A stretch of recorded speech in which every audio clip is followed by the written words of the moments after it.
अतूट बंद भाग 10. अमृता समताचा रिझल्ट लागला होता. दोघीही चांगल्या मार्कनी पास झाल्या. त्या आनंदातच अमृताने समताला विचारले, समता, आता पुढे काय करायचे आपण काय करायचे? चांगलं विचारतेस. अगं, माझं तरी मी केव्हाच ठरवलंय. तू आता फक्त तुझाच विचार कर. म्हणजे? अमृताने विचारले. अगं, आता मी नाही बाई शिकणार.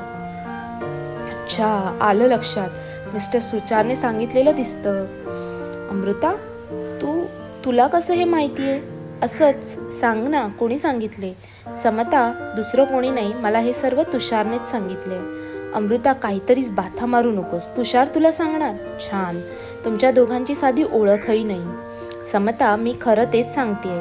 त्याने मला सारे सांगितले, अगदी त्याच्या मनातले पण.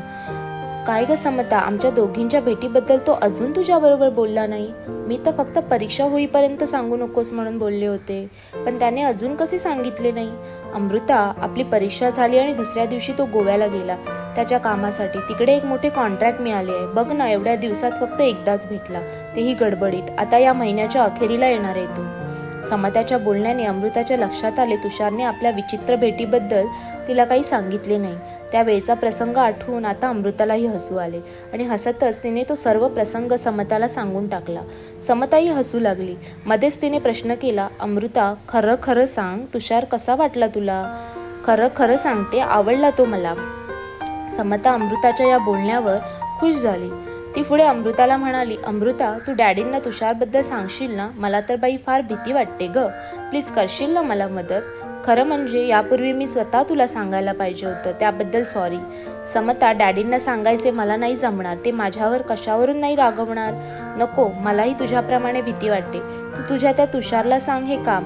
का तोही घाबरतो डॅडींना? तू नाही का करणार माझं काम? मग बस झालं, आमचं आम्ही पाहून घेऊ. समताने रडकास्वर लावला. अरे, सांगणार नाही म्हटलं म्हणून रडायला नको काही. मी प्रयत्न करेन पण वेळ येईल तेव्हा. ओहो, किती चांगली आहेस तू अमृता, आणि मी किती दिवस तुझ्यापासून हे लपवले. असू देत, म्हणतात ना, प्रेमात आणि युद्धात चुका होतच असतात. तेव्हा मीही तसं समजून तुला माफ करते. अमृताच्या या बोलण्यावर दोघीही हसू लागल्या. समता, अमृता, काय चाललंय तुमचं? अय्या डॅडी, तुम्ही कधी आलात? हे काय, आत्ताच येतोय. गाडीचा आवाज नाही ऐकलात तुम्ही? रावसाहेबांना आश्चर्य वाटले होते. डॅडी, आम्ही दोघी पास झालो आहोत, तेही फर्स्ट क्लासमध्ये.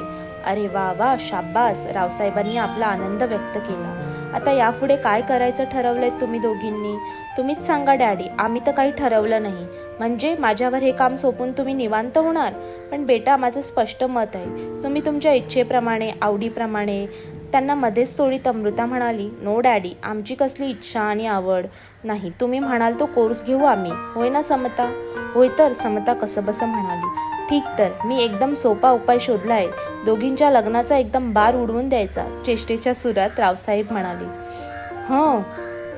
हो का डॅडी? अमृताचा लाजाळू प्रश्न. काहीतरीच तुमचं. समताचा वैतागलेला स्वर. दीपाली कुठे दिसत नाही? रावसाहेबांनी विचारलं. असेल ती किचनमध्ये रमाबाईंच्या हाताखाली उगीच लुडबुड करत. समताने तिच्या स्वभावाप्रमाणे उत्तर दिले. रावसाहेब त्यावर काही बोलले नाहीत. वास्तविक समताचे बोलणे त्यांना आवडले नव्हते. पण आज समता खुशीत आहे. तिला 2 गोष्टी बोललो तरी राग येईल. आणि त्याच वेळी दीपाली तेथे आली. बाबा, समजले ना तुम्हाला? या दोघींनी चांगल्या मार्कांनी पास झाले आहेत. मला खूप आनंद झाला. या दोघींचे तोंड गोड करण्यासाठी खास मी स्वीट डिश तयार करीत होते. अरे वा दीपाली, काय केले आहेस? रावसाहेबांनी विचारले. समताला आवडतात म्हणून गुलाबजाम केले आहेत. दीपालीचे हे निर्वाज्य कौतुकाचे बोलणे ऐकून रावसाहेबांना खूप बरे वाटले. ही दीपा समताची आवड लक्षात ठेवून गुलाबजाम बनविते आहे आणि आपली ही समता, तिला त्याचं काहीच वाटत नसेल. दीपा, तू समताच्या आवडीची डिश करणार? माझ्या नाहीच, अमृता फुरंगटून म्हणाली. अमृताच्या जवळ जात दीपाली म्हणाली, अमृता, त्यासाठी मी सदाला केव्हाच बाजारात पाठवले आहे. तुझी पसंत संध्याकाळी बनवेन. तुला कशी विसरेन मी? दीपालीचे हात हातात घेत अमृता म्हणाली. दीपा, कसं ग तुला हे सुचतं? किती लक्ष असतं तुझं आमच्या प्रत्येकाकडे. मला फार कौतुक वाटतं तुझं. You are a sweet girl. पुरे अमृता. दीपाली लाजली आणि रावसाहेब एकदम खुश झाले. अमृता, बाकी तू या दीपालीला चांगलं ओळखतेस म्हणून मला तुझं कौतुक वाटतं. तुम्ही बसा एकमेकांचे कौतुक करत. मी जाते गुलाबजाम खायला. समता निघून गेली. श्रोते हो, या कथेचा पुढचा भाग पाहण्यासाठी उजवीकडे दिलेल्या लिंकवर क्लिक करा. इथे तुम्हाला पुढचा भाग मिळून जाईल. तसेच चॅनलवर नवीन असाल तर लोगोवर क्लिक करून चॅनलला सबस्क्राईब करा.